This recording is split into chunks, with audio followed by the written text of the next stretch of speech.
beaucoup, commandant. Bonjour. Bien, mesdames et messieurs, bonsoir. Merci beaucoup de votre présence à l'issue de ce Conseil européen.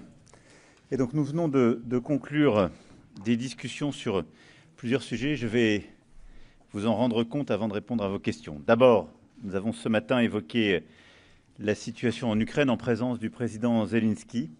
J'ai pu ensuite m'entretenir avec lui en bilatéral. Et nous avons de manière unanime à 26 réaffirmé notre soutien indéfectible à l'indépendance, la souveraineté et l'intégrité territoriale de l'Ukraine. L'objectif que nous partageons, et nous le partageons avec les États-Unis d'Amérique, est de mettre un terme au combat sans délai. Et à cet égard, il doit être clair que toute négociation sur un cessez-le-feu et une paix en Ukraine devra se tenir en présence de l'Ukraine, que les Européens devront être associés dès lors que la sécurité de notre continent serait évoquée. Et très clairement, je le redis ici, que notre volonté à tous, c'est d'avoir une paix robuste et durable, comme nous l'avons réaffirmé depuis le début. À ce titre, les annonces récentes du président Trump vont à nos yeux dans la bonne direction, qui ont permis de dire très clairement la réalité de la situation, c'est-à-dire une Russie qui ne souhaite pas de manière véritable la paix, et ont permis de resynchroniser l'agenda européen et américain sur la question ukrainienne.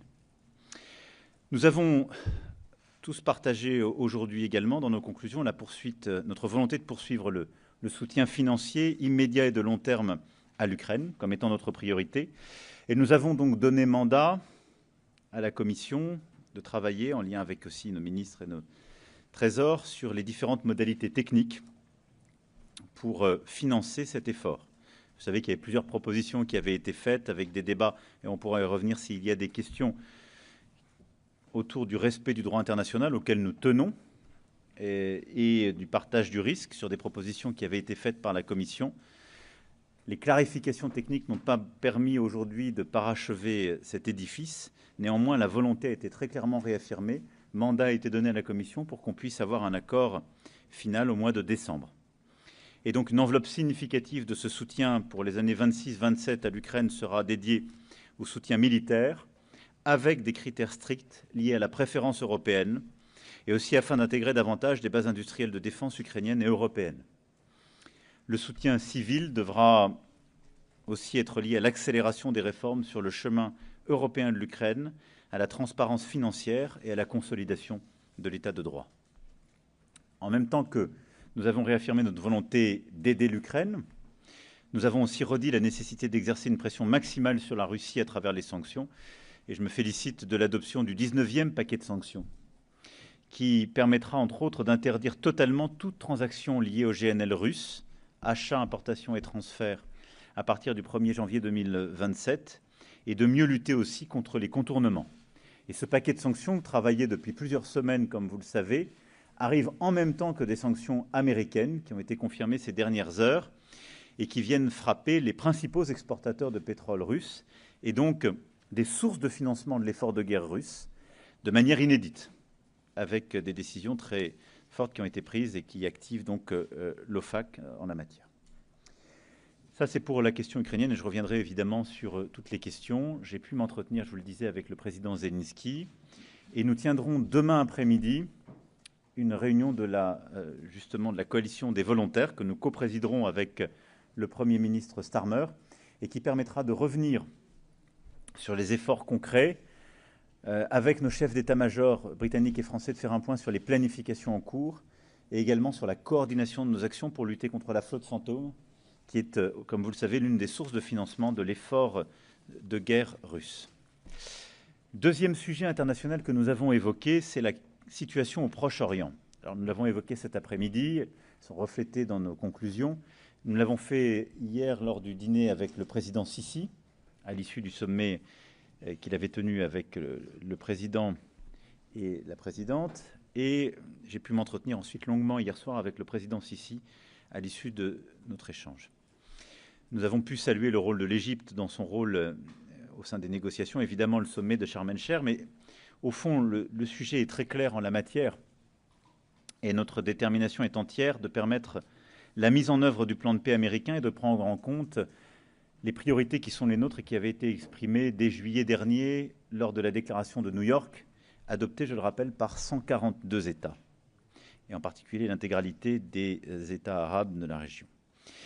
Les priorités qui sont les nôtres, c'est évidemment le plein respect du cessez-le-feu par toutes les parties prenantes, et en particulier le Hamas, qui a continué de mener des actions non conformes à ses engagements.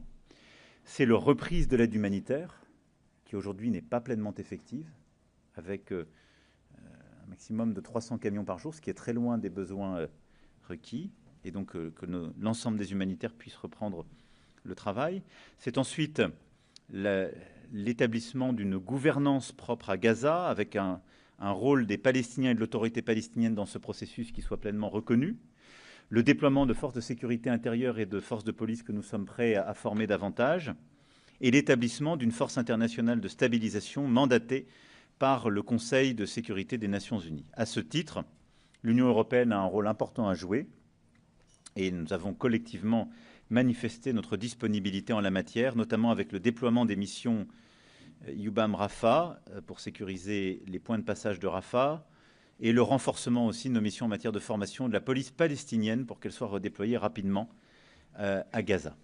Dans ce contexte, nous travaillons avec nos partenaires britanniques et avec aussi tous les partenaires de la région pour finaliser un projet de résolution qui est le cadre indispensable qui permettra de structurer ces efforts et de poursuivre la mise en œuvre du plan de paix américain.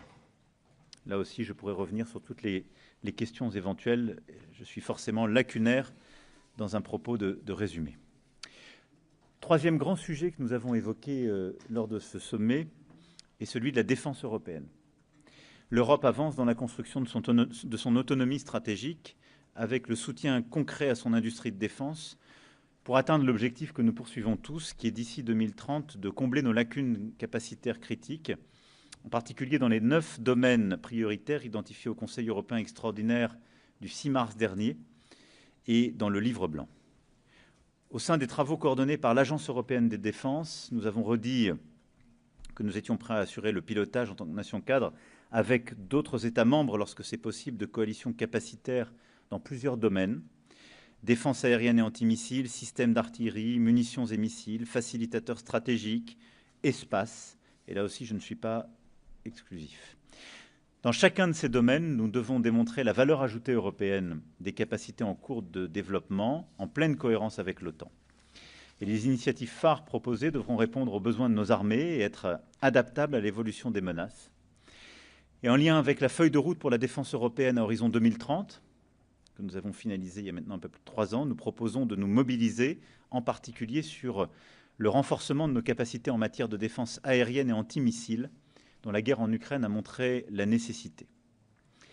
Pour financer ces initiatives, nous pourrons nous appuyer sur les instruments européens disponibles désormais, l'instrument SAFE, que nous avons finalisé et auquel d'ailleurs la France a souscrit avec plusieurs autres, mais aussi le programme dit EDIP, pour lequel l'accord a été trouvé entre le Conseil et le Parlement européen, ce qui est une avancée importante. Ces instruments permettront de renforcer notre base industrielle et technologique de défense européenne en organisant et en consacrant, ce qui a été, vous le savez, l'objet de beaucoup de discussions, une préférence européenne qui doit s'appliquer à tous nos dispositifs de financement, y compris ceux de la BEI. Et nous tenons beaucoup à cette préférence européenne, non pas pour que ce soit une exclusivité, mais parce qu'il y a déjà beaucoup de programmes qui permettent de mobiliser des financements européens ou des financements nationaux pour des capacités non européennes. Mais il est essentiel, quand on parle d'innovation ou de capacité pour notre défense, si on veut combler nos déficits capacitaires, d'avoir cette préférence européenne.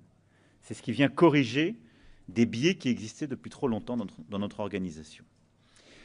Sur ce sujet, enfin, la gouvernance restera assurée par le Conseil européen, conformément aux compétences consacrées par nos traités, pour le suivi de nos priorités capacitaires et industrielles, et sur la base des travaux d'état-major de l'UE et de l'AED, enfin de l'Agence européenne de défense, pardon, et de nos ministres de la Défense. Et donc nous sommes aussi en train de consacrer une culture nouvelle entre nos ministres de la Défense qui seront amenés à se réunir de manière beaucoup plus régulière ensemble pour discuter de ces sujets. Là-dessus, c'est le fruit, vous le savez, de plusieurs mois de travail, mais nous avons bâti maintenant les instruments, la gouvernance et les axes pour avancer. Maintenant, la clé, c'est d'animer ces coalitions capacitaires, de mobiliser les États acheteurs pour donner de la visibilité aux industriels et de stimuler la production pour qu'on produise davantage et plus vite en européen. Enfin, on a tout un volet d'innovation qui est aussi prévu dans le cadre des financements. Et là-dessus, je souhaite qu'il repose vraiment sur les capacités technologiques et que nous assumions d'avoir un financement sur les besoins capacitaires qui sont les nôtres en termes d'innovation et en privilégiant des projets et en abandonnant notre vieille habitude, là aussi, du retour géographique qui crée par trop de l'inefficacité. L'autre grand sujet de discussion de ce Conseil a été la compétitivité, avec, vous le savez, des discussions qui sont menées sur la base des rapports Letta et Draghi depuis des mois, un agenda que nous connaissons